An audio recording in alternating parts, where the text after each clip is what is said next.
So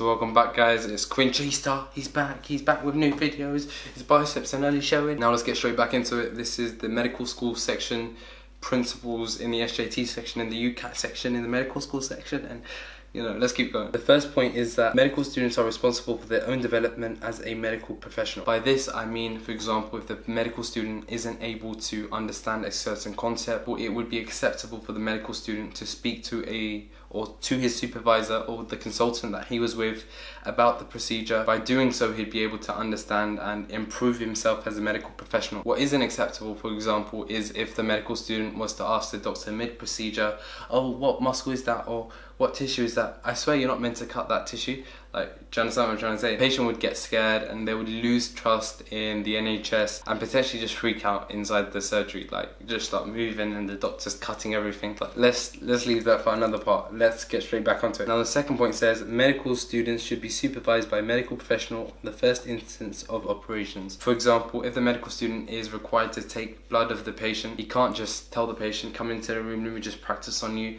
without no supervision. Yes, he needs to practice on them, even though that sounds quite bad. He needs to practice on them, but also be there with supervision just in case anything bad is to happen. The last thing you want is, for example, you to puncture the wrong artery or vein, and then what goes on after that is like some neck surgery. So it's important that you are supervised, and anything that says that the patient or the medical student should be secluded and the procedure should carry on, that's going to be a straight D. That's going to be very, very inappropriate. Now the third point is that medical students, they should never prescribe treatment, neither discuss treatment plans with the patient or recommend any treatment. Now I've mentioned this prior. I just smacked myself with a pen. So yeah.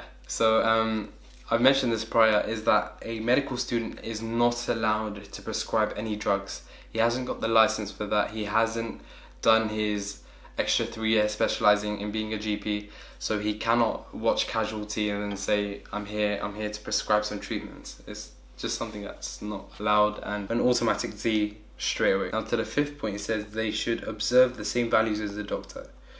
Now, yes, they're not officially a doctor yet. Yes, they haven't officially graduated, but they still need to observe that level of confidentiality with the patient, the belief that they are there for the aid of the patient and not to exploit them for, I want to use this word, unscrupulous values or something like that, which is basically something that's mal in nature, something that's bad and something to harm the patient or to get monetary value. Now the fifth point is that they should be observed and checked for medical interactions and techniques with the patient before qualifying.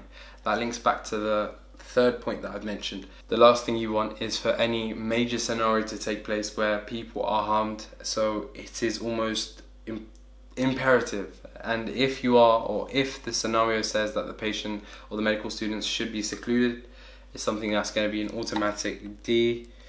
And so now let's move on to, I believe, the doctor-patient interactions, maybe? I don't know.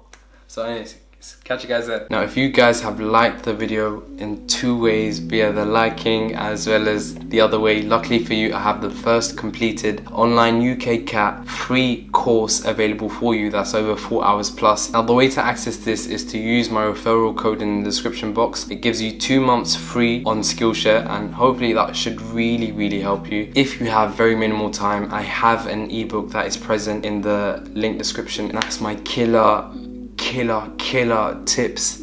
Essentially I explained them in the video, but there are some tips in there that I haven't really explained. Basically, catch you guys on the other side. Why is it hard for me?